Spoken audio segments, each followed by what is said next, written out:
So before we start, it's very essential for me to give a trigger warning. Because as you know, this is storytelling. So definitely we will be talking about personal experiences. We have made sure that no explicit details will be provided by our speakers, but we also request all the participants here to also abide by that. So without further ado, I invite the son of this mother and son duo. I invite Rejiul, or Riji, as many people, like his friends and his mother, call him, to come and share his story, his first-hand narrative of living with schizophrenia. My grandfather used to say, and I'm sure he's still looking down from up there and watching me and grinning at this. He used to say that nobody gets to speak as a chief guest until they're at least 60 years old. You're giving me that opportunity 30 years earlier than that. So, thank you.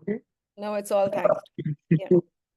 Yeah. So, I'm a person who's transitioned from being a juvenile diabetic, schizophrenic, and epileptic to being a person who lives with these conditions. Now, what's the difference, you might ask? The difference is all the difference in the world. So, as I walk through life, I remind myself of three things. And those three things are: impossible is nothing, I am what I am, and as Nike says, to just do it. So, like you probably guessed, the previous two statements come from Reebok and Adidas and their advertising slogans. So, I'm a big fan of all of these advertising slogan mottos. But no, that's on a lighter note. So, before we get this underway, let me just talk a little bit about myself. I'm going to brag a lot, so please bear with me, okay? So, I I I hope you all don't mind.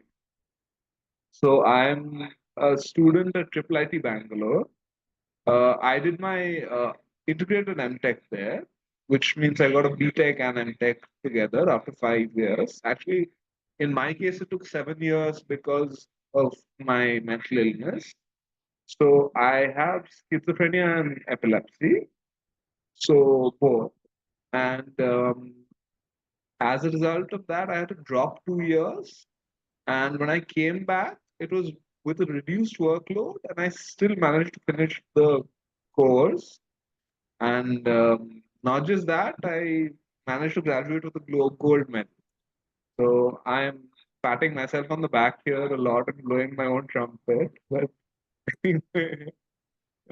again, on a lighter note, I just like to say that I'm really grateful that uh, everybody who's for everyone who stood by me. So I have my friends, my family, the doctors, my college, my director, my current director, and my old ex-director, Professor Sadhugopan and Professor Devabrata Das. Both of them have constantly fought for me and been a huge pillar of support for me in every which way. So I'm not going to go into specific names here, but I just want to point out these. So yeah. So yeah. Uh, as and now I worked for a while as a corporate in a startup called Round Glass. I didn't like the corporate lifestyle that much. I'm a bit of an academic myself, so I actually went back and decided to do my PhD.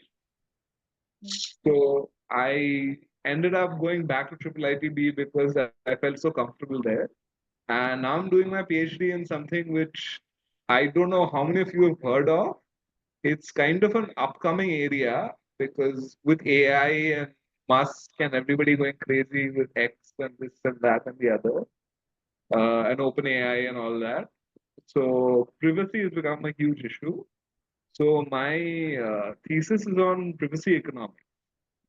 So I'm not going to get into that because it's a lot of math and a lot of wasted time, basically. Mm. It's basically a way for me to make money without having to do too much work. So that is what a PhD consists of. But I'm just joking. Anyway, so that's a little bit of who I am. So I was diagnosed with schizophrenia and epilepsy in 2015 when I was. So I had actually uh, gone as an intern to MIT for the summer, and in fact, they wanted me to stay on as a student and come back for my PhD there. But because of health complications, I could not uh, manage to do the PhD at MIT. Uh, in fact, I also got an offer and I started a PhD at IIT Madras. So, but I turned that down as well because I felt cryptography was not really my field. So I'm happier with this field of applied mathematics. So anyway, I can give you a long list of the places I've rejected, and that honestly sounds kind of impressive, but it doesn't mean much. So, anyways, uh, yeah, so a little bit more. So, as you can imagine, change hasn't always been easy for me, but um, as grim as things seemed at different times, I kind of liked the challenge, you know? And I'm one of those people who considers myself a fighter. So for me, I've always tried to bounce back from something if it has posed a problem to me. Now, the thing with schizophrenia is it plays tricks on your mind. So, for instance, I had this, and I was suffering from delusional paranoia as well. So delusional schizophrenia or paranoid schizophrenia is the most common type, actually. So, in that you have so there are positive and negative symptoms. So negative symptoms include depression, stuff like that. Positive symptoms include hallucination, both visual and auditory. So I had both, and I had this thing about somebody called the Purple Gang. So I believed that they were out to get me, and whenever I saw anybody wearing something purple or a purple napkin or anything purple, I would turn and I would run in the opposite direction. And run meaning I'm a person who used to like feel offended if I did not come last in a KG1 race. And my fitness has not improved much. So I'm still like uh, quite uh, a couch potato, you could say. But I would I would just run like the wind and I would jump over things. I would jump over walls with glass pieces studded in them. And I wouldn't get cut at all because I was just jumping so high. The wall wouldn't it wasn't a barrier for me. So and my parents and my grandparents and I mean everybody used to be very concerned and we had a very dedicated driver at that time. So he used to come running after me or cycling after me or come in the car after me. And he used to keep pace with me. And when I finally stopped for breath or something, then he would come and calm me down and walk me back. And my mom also used to sit in the car and told my grandparents and stuff like that. So slowly, I improved and my condition got better. And like I said, I was very restless. Uh, so there were a few things that helped me a lot. Now, I'm speaking from personal experience. So I don't know or expect this will apply universally or anything like that. But I started uh, one day I was sitting with this book of quotation by Oscar Wilde. And it said an author can survive anything but a misprint. And that's when it occurred to me and put this crazy idea into my head that why don't I write down some of what I'm feeling? And I couldn't write it in prose because I couldn't concentrate. My nerves were shot to pieces. But I could write poetry, I found, and rhyming poetry. And in fact, I published a book in 2016 after I recovered and started taking the medication. And it's called Emerald Blades. Uh, Maybe I'll read you all the last poem in the book. And I'm doing some advertising on the side here. So hard selling rather. So maybe you all will want to go and buy the book from somewhere. If any of you all want a copy of the book, please contact me.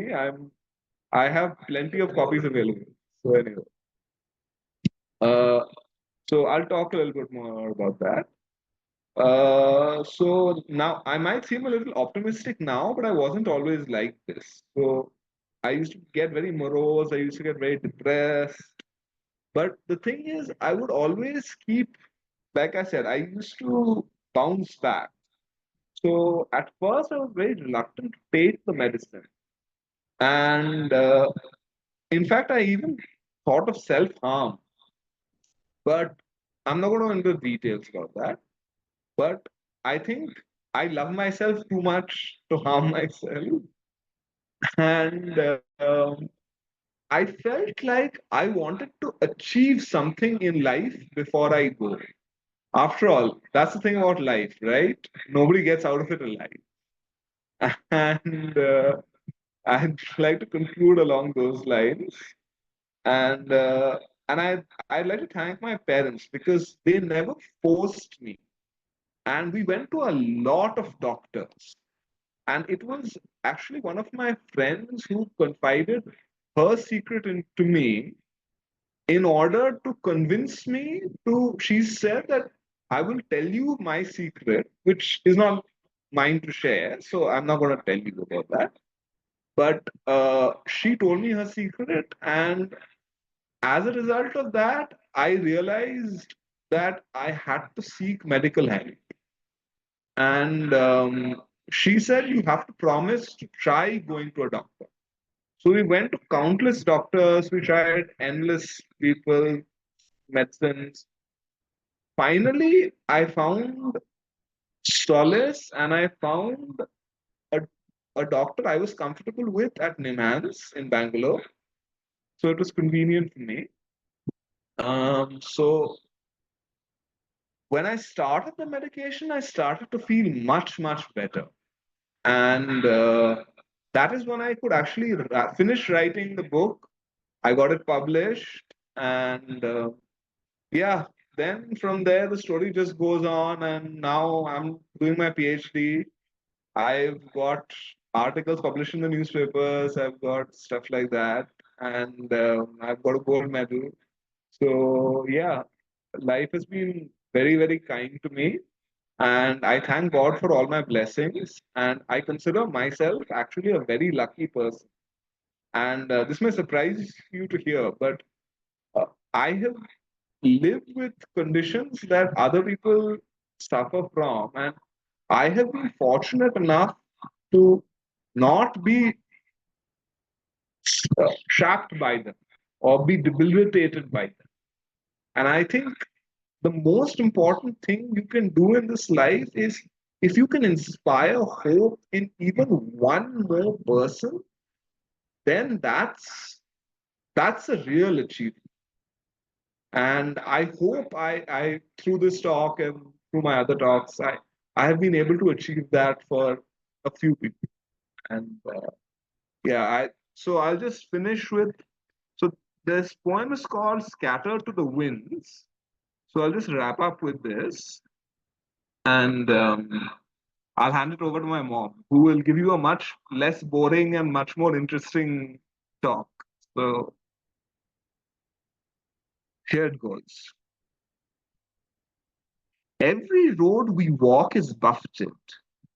by stormy changes which leave you battered, much as the wind steals friends and dreams throughout your life and leaves them scattered. But do not be afraid to follow the currents of the air and let them show you countless paths for every dream so fair.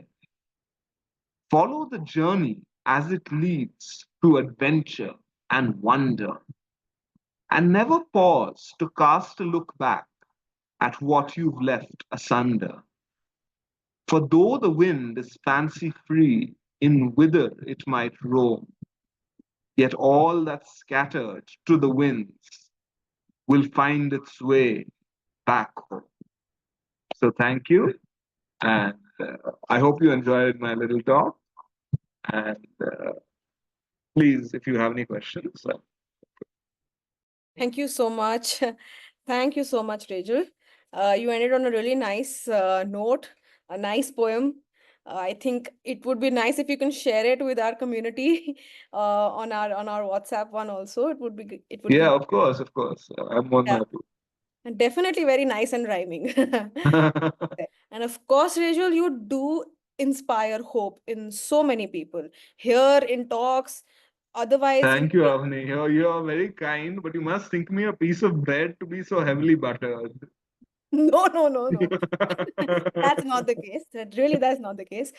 The thing is, you and Nandini are one of our most regular attendees in our weekly online calls.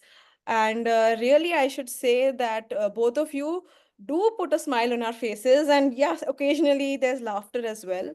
And it was the same today, right? You have narrated your experience with a smile on your face while saying that you have been lucky, and of course, there was all this self-deprecating humor also.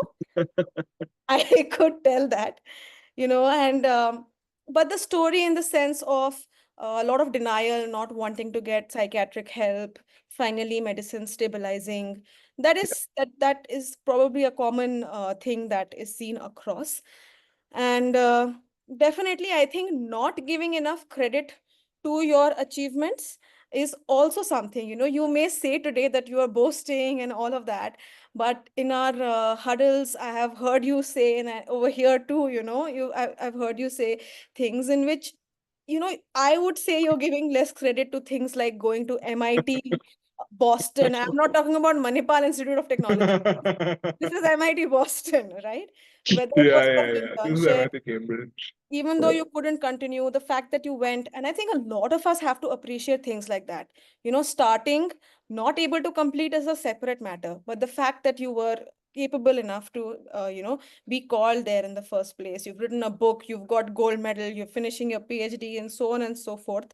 And frankly, there are many such examples of people with schizophrenia and many other mental health conditions actually having a lot of achievements. Sometimes the achievements are in the past, so they don't seem like achievements, but they are achievements nevertheless. And I think we can recognize all that. And I'm just saying this because although today's talk is centered around schizophrenia, a lot of the daily struggles that go on, like Rachel mentioned, he has been depressed, he has got anxious, etc., panic attacks and all that. Most of it is actually on a daily basis. The ups and downs we go through are very common between people who are having chronic mental health conditions, whether the diagnosis is one or the other. Of course, there are some symptoms which are very unique and characteristic, like what Rachel was saying about hallucinations and things like that. But I believe, since Warriors Connect also includes people living with various kinds of mental health conditions, that this kind of talk doesn't inspire hope just for people who may have schizophrenia or their families. It's also for everyone else who is having to deal with life along with mental health issues, right? Yeah, absolutely. Okay. One person has asked, how do you accept that it's a disease? My brother is still in denial. He takes medicines only which feel good to him. Yeah. So, it took me a long time also. I wasn't in denial because the first day I landed in America, I actually went for a walk, and I didn't have a phone with me. I didn't have anything. So, and this was before, uh, I mean, Google Maps was there, but I didn't have a smartphone with me. So I had no way to access my mother, anybody. And I was completely lost in that neighborhood. So I was, and it was late evening, and I realized my restlessness was unusual and very, very unnatural. And then I started doing some research, and I figured out that I did. I don't recommend this, by the way. I do not recommend this. You should not go and Google it and check it out. You should go to a doctor and check it out. But I did happen to Google it, and it said that like there were 10 signs that you're on the verge of nervous breakdown, and I was showing 9 of them. So I figured, okay, let me at least talk to a therapist at first. I didn't even tell my parents. But then when the idea of self harm came to me, then I realized that, okay, no, there is something seriously wrong with me. I should probably be taking medication because I don't really want to die. And that I was very clear about. And every time I've tried to inflict self harm or something, I've known that I don't want to die. So I'm doing this. It's like a voice is telling me or something is compelling me to do this, but it's not my basic instinct. Are you at any time disturbed by the side effects, or how do you face them? So the side effects part of it, yes, every medication will have some side effects. So whenever you're on antipsychotics, you can't avoid all side effects altogether. But the question is, which side effects are you willing to accept in your life and be able to deal with through other activities, through other coping mechanisms? And which side effects are like so extreme that I mean they'll either cause you to collapse or die or something like that. So I mean you have to find a balance somewhere. So for example, there's an antipsychotic I take which I have to take at a very low dose because otherwise it induces seizures in me because of my epilepsy. So I take it at the minimum possible dose, and it's a powerful antipsychotic, but I take it at the minimum possible dose because it has to balance with the epileptic medicines. So you have it's a question of pros and cons really. You have to balance it out. So thank you so much, Rejul. Okay, thanks. Tell us her perspective as a mother, how it has been caring for Rejul and how it is till date. Perhaps what you have thought of the things that he has said. Uh, I know you both have a very, very good open relationship, which is why both of you come to our huddles together. So I'm sure you'll be able to give us good insights. Yes, go ahead. So, hi, everybody. My name is Nandini Sachdev. Rejiul and I live in Bangalore. So, you've heard his story, but mothers, in fact, parents, have a very different perspective. So, today, rather than sharing the events, some of or his symptoms, I would like to share my feelings with you. So, first of all, I would like to emphasize that this is only my side of the story. And do remember that every person's journey is a bit different. And while each journey, each person's story, each journey is extremely fascinating, which is what makes the tapestry of life interesting, you know, while I'm sharing my story, you may find that your story is entirely different. So, let me also, Warriors Connect gives each of us a chance to share our stories. Now, my feelings initially were one of complete shock. So maybe because we take good health, both physical and mental, for granted. Initially, when Riji was 4 years old, I was shocked to realize he had type 1 diabetes and he would have to take injections all his life. And it shocked me all the more. In fact, it kind of broke my heart when he asked me, Mama, you are so brave. Why don't you take injections? Uh, I don't feel so brave. I don't want to take injections. Again, to hear the doctor's verdict that he had both schizophrenia and epilepsy in 2015, that also was, and initially it was complete shock because you don't really expect. I know that's wrong, but you don't expect that something like this will come up out of the blue. So then, after you get over the kind of shock or you're still dealing with it, your protective instincts take over. As a parent, as a mom, especially, you're because all mothers, I think, are a bit like lionesses who'll do anything to protect their cubs. Now, in this case, um, I realized that I cannot wish or will the diseases away. So the next instinct that takes over is determination.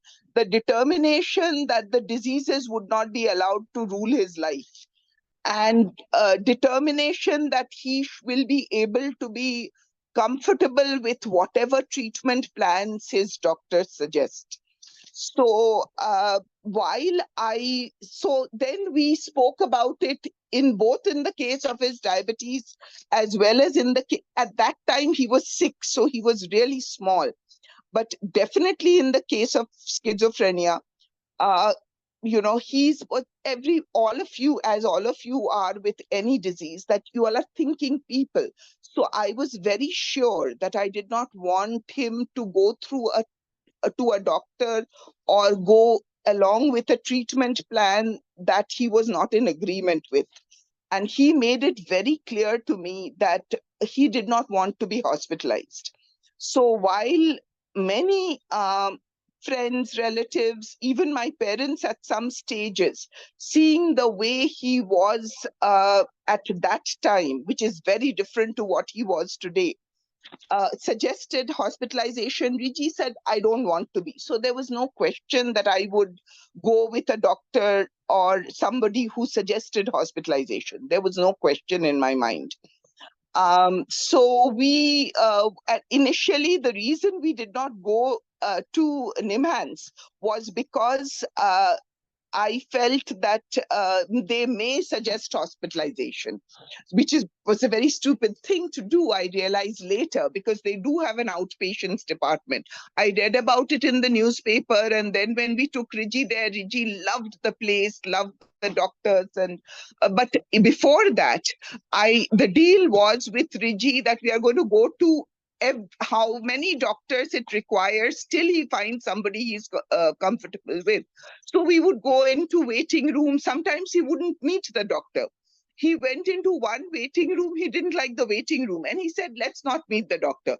So that day, my mother was with him because he said, I don't want you and my papa to come. So we didn't go. And all of us were waiting at home. So my mom and he walked in and we are looking at him so hopefully.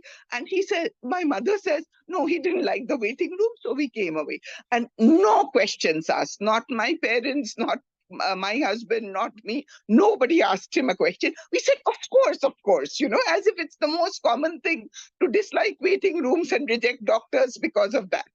So we walked away. But we walked away from many, it was more like a Sayamvar, where you reject suitor after suitor. So we would reject doctor after doctor, very aram se. We said, oh, you don't like him. One guy, he said, oh, he has very big sideburns. I said, oh, we can't go to him. Of course not. How can we go to a doctor with huge sideburns? This is absolutely out of the question. So, but at the same time, while doing all this and finding a person that we were comfortable with, we also, another thing that I taught both myself and I guess my parents and Riji is acceptance. because number one, you have to be willing. See, it's one thing to feel shock for one day, half a day, it's enough. But after that, you have to accept what you have to be able to carry on. So acceptance for me was very, very key, because without that acceptance, it's very difficult to later go on and find happiness. And it's all very well to be troubled, but without that acceptance, you cannot rise above and find the joy. You can, feel uh, awful when he's having to take insulin injections 5 times a day. You can feel awful when he's having hallucinations and is completely troubled. Sometimes his eyes can glaze over and he doesn't know where he is. He doesn't know what he's doing. He lacks concentration to read a sentence. A person who would read a 300-page book in 3 days. But then, but at the same time, all this is okay, but you have to accept things and then learn how to move on in life to be able to be happy. So and we would try and joke about even the symptoms when he was in a good mood. When he came out of that kind of a daze, I would say, see, the advantages of having hallucinations is you can go to the Olympics, you can clear hurdles, you can jump over glass-studded walls. I mean, there are advantages to everything. Why not? Well, and his friends who were too sweet, and they would run after him, and they would come and say, Auntie, this is a boy who came last in frog races in school. He wouldn't come out of the field. The next race ka children are there. He hasn't finished his race. He's so. And everybody's waving at him, come out of the field. And this same boy is like running. His friends are panting and puffing and not being able to keep up. Nobody could keep up with him because he's in a manic phase. So, but how his father, my mother, me, we all coped with it is, suppose he's had a hallucination and he runs out of the house. The minute we find him and calm him and bring him back, or sometimes he comes back by himself because we can't find where he's gone, whether we are puffed, panted, tired, shocked, scared, we would not talk about that. We wouldn't say, my goodness, why did you run out? What is the hallucination you saw? When he came back, if it was dad he was having a conversation on politics or economics with, he would just carry on. Oh, you missed the latest thing on the news. And he would carry on the conversation. If it was my mom, she would say, Are, we have to finish the Ludo game. Come on, it's your turn. Come on, you play now. We have to win this. We can't just let your mom win this game. Or if it was his father, he would ask him what he'd had for lunch. What they would talk about food, because that's one of their favorite topics to discuss. The conversation would carry on as calmly, and we would keep suppressing the fear in my heart. Or maybe his dad would ask him about what is the new restaurant which is opened or something like that. So we would never make the running away or the thing a very big thing. We would try to take it in our stride. And sometimes he would forget what has happened or what has made him climb. Like once when we were walking, we came out of a bookshop and my father, he and I were together, and he started running and we couldn't find him anywhere. My driver, my father, and I searched all the neighborhoods. We couldn't find him anywhere. We called him and my phone had 39 missed calls. He didn't pick up. Then suddenly on the 40th, he picked up. He said, Hi, Ma, I can see you. So I said, Oh, where are you? So he said, I'm here. So we didn't know. I'm here, look up. And I looked up and he'd climbed a basketball pole and he was sitting at the top. So I said, Oh, how interesting. So dad said, Wow, Rejiul, you climbed the pole and you've become a monkey. Yeah, I'm here. So we said, Would you like to come down? So he said, No. So a policeman came and he said, हाँ क्या हो गया? I said, उसको मन किया मन में आया तो उसको उठ गया, उसका थोड़ा सा प्रॉब्लम्स है। हाँ मैडम क्या करेगा, हम भी उठेगा? नहीं, मैं बोला नहीं नहीं, फिर वो डर जाएगा। So my Hindi is very bad, please excuse me. So we all looked at him and then we said, भूख लग रहा है? The policeman asked. So I asked him on the phone, भूख लग रहा है? He said no. So then there was a crowd which gathered and they are asking me, madam हम लोग क्या करेगा? I said चलो wait करते हैं. And we are sitting for half an hour. People are coming, watching, going away, coming, but he's sitting on top of the pole. And everybody is asking me, madam हम लोग कुछ करेगा? I said नहीं नहीं नहीं, डर जाएगा, क्योंकि वो लोग से डरता है, कभी कभी देख के सोचता है कि तुम लोग अटैक करेगा। ओह अच्छा, I don't think they understand. Then I would say उसका schizophrenia है. I don't know whether they knew the word, but I would say it anyway and I would explain the symptoms, because what I had also decided to be is extremely open. I would be open to people on the road. I would say, my son has schizophrenia. I don't know whether they knew what the disease is. I don't know whether they knew what the word meant. I said, वो बहुत डरता है, एक एक time वो उसको sense नहीं होता, कभी कभी वो डर के कुछ आवाज सुनता है, भाग जाता है, कुछ देखता है, स्क्रीन है, जैसे टीवी का स्क्रीन में तुम देखता है ना। I would explain to people, वो भी बहुत स्क्रीन है, कुछ डरने का कुछ देखता है तो भाग जाता है। I would say in broken Hindi and whatever, but you know what I find is when you try to explain to people, they're so sweet. They said, oh फिर तो बेचारा बहुत प्रॉब्लम है। I said हाँ, तुम लोग भी जाके देखो कहाँ चला गया वो बच्चा। So everybody would go and help me and run behind him and things like that.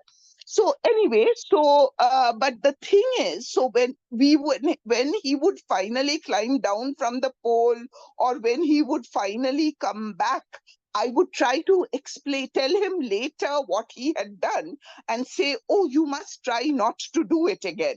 You know, and when people would say, like, say, our security, if he's run out and they don't know, shall we force him to come? And I would say, no, we are not, nobody's forcing him. Nobody is using force to this thing it, because it will make him more scared. So you can't use that. I would explain it to them, because plus I didn't want everybody grabbing him, forcing him. I didn't like the thought of any hands on him like that, trying to force him to do something. I said, वो जो उसका head में आया, जो उसका मन में आया, वो चला जाएगा, फिर वो आएगा, and he would come.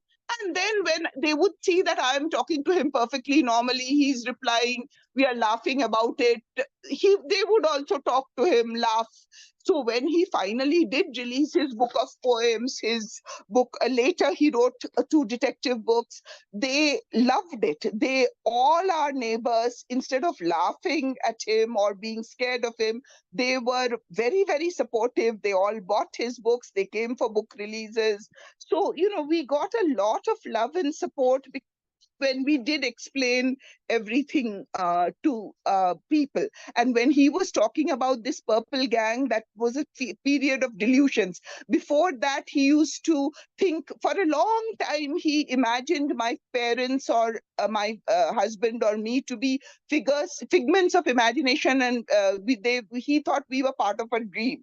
So he would tell us, oh, I could love you so much more if you were real and not parts of a dream. So we said, yes, yes, but it's okay. It's okay. Where have you hidden my real parents? We said, they're there only. They'll come. Don't worry. Don't worry. Come on. Let's have breakfast. So is this a dream? I said, yeah, yeah. In the dream, you get nice food. Come on, let's eat. So we would eat that, you know. But then after having the medication, that phase went away. Then when he was in the purple gang phase, my friends were so supportive. Once we were invited out, and they discovered that they specified nobody wear purple, and nobody did. But when they went to the restaurant, they found out all the napkins were purple. They said, remove all napkins, serve paper napkins. So that kind of support he got, both in college, in you know, amongst his friends, amongst my friends. And by talking to people, I think what it did was, you know, it helped us get uh, support from strangers, from our friends, and that's what kept our spirits up. And it also gave us a lot of hope, because I told Riji, because he would feel very, very sad that he couldn't read. But the hope was that once he had the medicines, and as all of you know, medicines don't work like magic, and nor do you know which medicine will work. So one medicine you have, after 6 weeks, you reach the optimum dose, then you try it for 2 months, you realize it doesn't work, you start another medicine, which your doctor guides you to do. So while this process is going on and so many medicines, 5, 6 are not working, you have to keep that hope alive in your heart to carry on the process of treatment. And when one day we found that he's suddenly yelling, we thought he's having a hallucination. We went there and he's saying, "Wow, today I could read a whole sentence." And this was a cause for such celebration. We all had biryani because, it was so thrilling. Imagine him being able to read a sentence. So we celebrated. And every day after that, I would read him his baby stories, not one sentence, 2 sentences. He could read a paragraph. After a month, he could read a page. So it took a long time. And then he couldn't read. I would read aloud to him. From a page, he went to a chapter, but it was very slow steps. But over, 6 months, 7 months, he slowly went back to be able to read. But it was a very joyful, hopeful process. But it was also frustrating for him, for all of us at times. And there were moments of despair, but there was hope. Always keeps you afloat. So I know that you all know the normal hope poem by Emily Dickinson, which says hope is a thing with feathers that perches in the soul and sings the tune without the words and never stops at all. But that's not the poem that used to keep me afloat. I like baby poems, no, because I'm a mom, so I like all these nursery rhyme type poems. So I used to have that poem, and I would, say to myself sometimes that if you don't want to lose hope, tie it to a rope and pull yourself to safety, because hope has the power to lift you up, whether your problems are light or weighty. I know that's a baby poem, but I would say it sometimes, and I feel that, and I feel it's true, because hope does have the power uh, to lift you. And slowly, when he could go to college, what I do and what I did then, and even now, he sometimes has seizures, he sometimes has hallucinations. Many times I've gone to his college, I've talked to his professors, I've talked to his students, I've told them what to do. And of course, if he has a that is hypoglycemia, give him glucose. If sometimes the side effects of the medicines are his sodium potassium drop, so give him electral. So those kinds of instructions I have left. But the other thing I've said is call me. And I do not go very far. I sit in the car park. I sit in car parks at random places. Even if he's going with his friends to a restaurant, I sit in the car park and read a book, aram se, eat my sandwich, and say, if there is an emergency, call me, and I will be there in 2 minutes.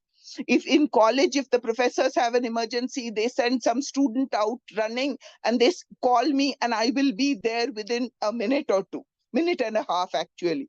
So running from the car park to there. But, so I am there, but at the same time, as his friends are very aware of what is going on, and, what's happening all around. So, and I feel, I know that there are differences of opinion, and like I said, every person approaches it in a different way. But the for us, it's worked because of the support of our friends who have buoyed us up every time. To be completely honest, because of his professors, to be completely honest. And I know that when he was applying for jobs, many people said, don't say that what you have. But he said, I feel easier, lighter in my mind, to be honest. And his doctors also supported him. So he was. And out of the 3 interviews, one actually didn't get back, but the other two did, and they offered him a job, and so he took one. And they didn't seem to mind, because sometimes he would have a hallucination or a panic attack even during work, and they would say, no, no, no, Rijul, it's okay, take your time. After 5 minutes, he rejoined work again. So it worked for him. His professors are very cool. If during a class he walks out ever because of something, they stop the class and they say, Rejiul, are you okay? And then they continue again. So they've been supportive. We've been lucky that our friends have been given us so much love and support. It's incredible. But I'm also saying sometimes, you just are lucky in life. Like, I know things happen, but you also are kind of lucky. And Gigi's never let things kind of drag him down. So when he was a boy, he used to always feel he has to grow up and be very honorable, like Brutus, like Achilles, and be a warrior and a fighter. So we used to read a poem together, and just because he loves poems so much, and because I used to read it to him, and he used to feel, that he has to grow up and be a fine man and that kind of a thing, I'll end with two stanzas of that if you can, it's if by Kipling, if you can dream and not make dreams your master, if you can think and not make thoughts your aim, if you can meet with triumph and disaster and treat those two impostors just the same, if you can bear to hear the truth you've spoken, twisted by knaves to make a trap for fools, or watch the things you gave your life to broken, but stoop and build them up with worn out tools. If you can talk with crowds and keep your virtue, or walk with kings but not lose the common touch, if neither foes nor loving friends can hurt you, if all men count with you but none too much, if you can fill the unforgiving minute with 60 seconds worth of distance run, yours is the earth and everything that's in it, and which is more, you'll be a man, my son. So it's of course as applicable now. This today's day, one has to be woke and this and that. So I do not mean to be sexist. You can be a woman too, but it's the same principles apply. So I'll end here and I'll hand it over to Avani. Yes. Thank you. Thank you, Nandini. I must say, apart from the profound poem that you have read and Jules, I like the baby poem as well. Okay. I think that will stick onto the mind a little bit longer. And you truly are a lioness protecting her cub, okay? All said and done. But you've done this in a really unique way. I think we've all just heard about it. Your way of including everybody else instead of hiding from other people and concealing the truth, and like playing along with a lot of the things and getting support and love from other people. It's all really good. And as you said, it may not be applicable to everyone. I know many cases where force is required, and even though you really hate to do it, but sometimes it is required. And sometimes being completely honest in every setting may not be the best idea for everyone. There's a lot of difference between academia and corporate world or whatever. These are people's individual choices. But I'm just reiterating that it's always good to hear other people's stories, but we have to think twice before implementing anything that we learn. But really, it was truly a really big pleasure listening to you, Nandini. We have gone over time, but I think it was totally worth it. So thank you. My question is with specific regard to something that a situation that my son faces. I mean, he's functional. Rejiul will understand. He's a compiler engineer and a maths researcher. Maths research, pretty advanced maths. I mean, he's what they call a high functioning schizophrenic, and he's been a schizophrenic for about 12 years. Was diagnosed when he was at IIT and so on and so forth. Many episodes, US, this, that, the other. He's been in the US, he's been in France, he's now in London. So one of the issues that he has is that the antipsychotic, he can't reduce it. If he reduces it, you go back to becoming unstable.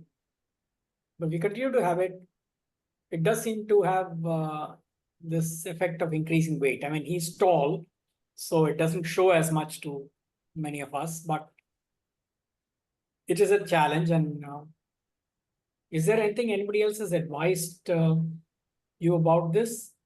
Because it does seem a common kind of side effect. So it's a very common side effect. Most of these antipsychotics do make you put on weight. The doctors had told us that. But given, they had also said that, look, given the fact, do you want to be well enough to read books? Do you want to be well enough to be able to be functional? Now, if you do, this is a small side effect. This is not a major side effect. And as I tell Riji, there's more of him to love. Always. So would I rather have more of my son to love and hold, or would I rather have a very skinny guy? No, I said, I'll take you fat only. I love to be fat. And in sympathy, I don't even have an excuse. I'm also very chubby. So just in sympathy. Now, we are generally a lean family, so it's a little odd for us to. Maybe in I love sympathy, a, you have to put on I some like weight. to see a nice plump baby. I like to see a nice chubby guy. And so I'm happy that I mean, that way it's nice, but there's always Yes, this concern that does it affect No, there is, health? but right. there isn't really anything much you can do except maybe be very active, maybe learn dance, maybe do certain other things, that can keep him. Maybe he'll lose some weight, but to a certain extent, he'll always be overweight. I think there are some people who are not overweight as well. So let's not make blanket statements. Yeah. But yes, sticking to a good diet, you can go to the extreme of going to your nutritionist, planning out your diet, getting Yeah. a routine in place, but always keep your doctor in loop is what I would say. I have heard this from many people, and the only way to reduce weight is unfortunately to do the effort. And if there is always a factor that is lowering the metabolism, a lot of us have to deal with it. It's not just with antipsychotics, it's not just for schizophrenia. And yeah, so also what exactly can be done? I think this is something a doctor can answer. It's not really something that we We can can answer as answer. peers, but we have already shared Nandini has shared her views as a peer. That is something we can definitely do. Sure. Thank you. Okay, thank you. In her case, her daughter is unwilling to increase the dose of her medicines because of the side effects, which include, in her case, fainting and low BP. Do you think there's anything one can say, to convince your child? I think the struggle there is I, not being able to go to the doctor. Yeah. no, Yes. I think, as the doctor will say, it's more important to have the ability to enjoy life. It is very, very important. Is the life where you are always not feeling well? Different kinds of unwellness may happen. So you have to explain to your babies or, whatever your child, that it is very important. There is one thing that is the most important thing in life. You may not feel it constantly, that you know you have to be able to enjoy life. Enjoyment is not a constant thing. Maybe there are flashes and glimpses of it, but when we have any kind of physical or mental unwellness, can we have enjoyment? No. But to be able to enjoy, and if a doctor recommends you have a medicine, and the doctor will warn about the side effect, if you're feeling a particular side effect, you have to tell the doctor. They will try to give you a medicine with the minimum side effects, but you do need to be in constant conversation with the doctor and the patients and yourself, to explain that if your symptoms are not reduced, there will be no happiness, there will not even be a chance at it. And you have to take the chance to be happy in life at moments. Actually, Nandini answered my question, and I only want to ask her one thing, that did you ever consider, I'll be open enough to ask, can I ask Avni, where did you consider putting Rejiul in a rehab or something at any point of time? No, actually, many people recommended it would be better. The thing was that I was very, very sure. I asked people only that maybe they'll be able to help you because I don't really know. I've never faced this. No, in fact, So this is, if I could interrupt, Ma. Yeah. So actually, let me add my two-bit piece to this.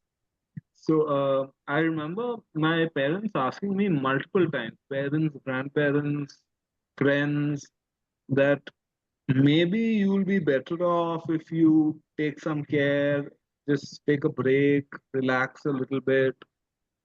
But the fact of the matter remains that I didn't want to do that.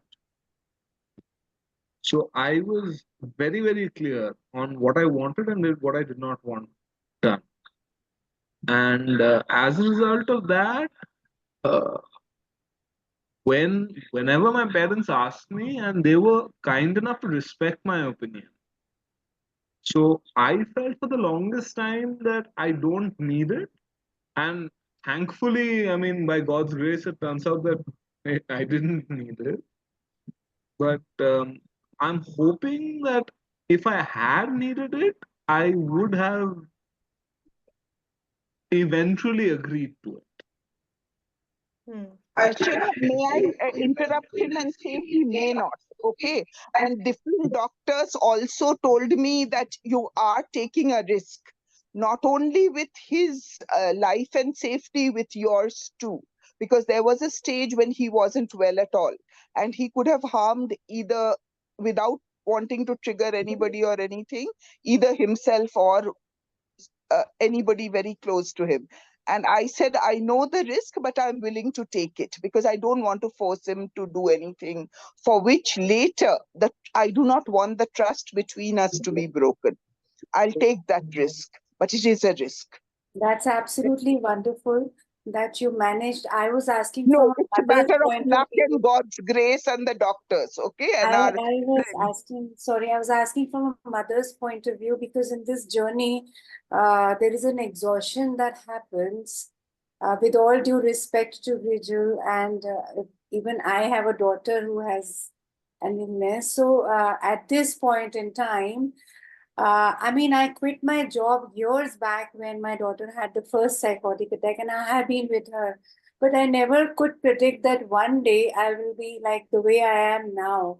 I'm totally exhausted, and my heart goes out to her when people tell me that for some time, because rehab is one thing, with financially also I have to consider. So when I think that she's sharing the room with others and she has a lot of other things, कि मैं उसको ये dessert बना के देती हूँ, ये fruit देती हूँ, who will do all that. So but they all tell me, you know, in the support group and all that, consider you have to separate her because she's not functional, like she's No, very I normal, understand. very normal. She's okay. She does a lot of house tasks and all, and she's in this you know, the Warriors Connect group and all of that. And but independent, she's not independent. She wouldn't know the finances and stuff like that. So they all say that you have to separate yourself from her. You have to give each other space. So that's why I was asking, because I get exhausted at times, you know. There's a lot of and then I don't think I'm very nice to her at times. Come on, we all are. As moms, sometimes we are absolutely unbearable. It's okay. They know we love them. It's all Yeah. Can I also pipe up here? Huh? You He's mind saying, if I pop in? No, say No, I just wanted to say that one thing that I would advise both you and your daughter to do is, no matter what happens and however frustrating it gets, stick together as a team, together forever. I So would that's a line definitely in want that. Pokemon. Okay. So it's I so know you've heard their views, how they've gone about it. But as we said, it cannot always apply in every situation. The kind of Absolutely. Absolutely. means and resources you need to have in order to support someone at home versus outside home, those are considerations that are unique to each individual. I don't, absolutely. I yeah, am a single parent. yeah. I had my father, mother, they have passed away, and my husband fully behind the. No, I don't have anybody. That's the thing. So there is a difference in situation. My husband, my father, my mother, everybody, every second, like my husband was working, but the minute he would come home till the moment he left, he was there like a rock for Riji. My parents were there like a rock for Riji. How did therapy help in willingness to accept the condition? Rajul can answer this. Okay. So that's actually a good question. So I started out, so when I realized I was on the verge of a mental breakdown, I started out with therapy. And I didn't think I needed medication at all, which is very arrogant and stupid of me. And I would not advise you to do the same ever. So if now, see, a good therapist will recommend you to go to a psychiatrist if and when you need it. So when I started out with, I'm not going to name the medicine, but anyway, I started out with one particular antipsychotic. And then I was also doing therapy at the same time. Then my therapist herself told me that, look, I believe you have schizophrenia. So she also helped convince me. And she said, look, these sessions are not going to help. If you're a schizophrenic, you need medication. And you need to be on medication most likely for the rest of your life. And this is not just going to go away by me waving a magic wand or something and saying bibbidi bobbidi boo kind of thing. So you need to take care of yourself, and you need to make sure that the doctors are in sync with what you're saying. And I still have a therapist now, but I visit her much less often. And in fact, I know a lot of other people who don't have mental illnesses who also see therapists. Yes, of course. Hmm. So it's not a bad thing to consult a therapist, though there's a lot of stigma in this country associated with going to see a therapist, and I realize that. But for some people it works, for some people it doesn't. So I do it as and when it's convenient for me. So she's pretty open to the schedule. So we don't have a weekly session or a monthly session or anything like that. We just do it whenever I feel like. I'll schedule a call with her or something like that. Yeah. Yeah, but So yes, then it did help you. it did help. However, if I may just finish up here and say, because of various things that I have heard, the usual thing is that if you feel that something's going wrong, but all hell is not breaking loose, that you have the time to go and explore what is happening with you, why is it happening, etc. So usually nowadays, the first point of touch is a therapist, and therapists are supposed to tell when the Therapists are supposed to situation, tell you. uh, Absolutely. when the Yes. situation is serious enough that you need to go to the doctor and take medicines, it is always Yeah. advisable to continue therapy side by side. However, there are cases where the thing is so extreme, or suddenly there is a episode where you don't have time to go sit at a therapist Correct. and discuss Correct. things. That's exactly what I was talking. Right. Then you need medication or sometimes Exactly. hospitalization or whatever it is. Or whatever. Yeah. Whatever the doctor suggests. Yeah, and in case of people with schizophrenia, schizoaffective disorder, bipolar disorder also, if there is mania and delusion and hallucination going on, wherein you're not in touch with reality, that is not the time to be trying to have a serious conversation with a therapist, according to me and according to what I have heard from other accounts. No, it's the I completely concur.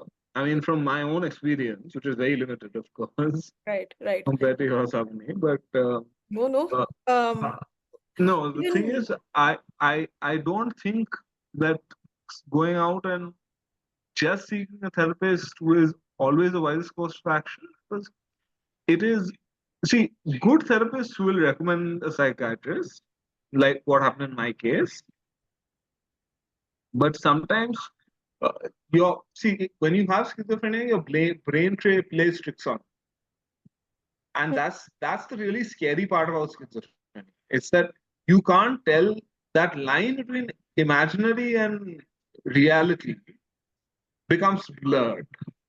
yeah. If I may, sometimes in very serious depression, and I have been there, very, Yeah, very deep depression, psychiatrists do not recommend starting therapy at that time.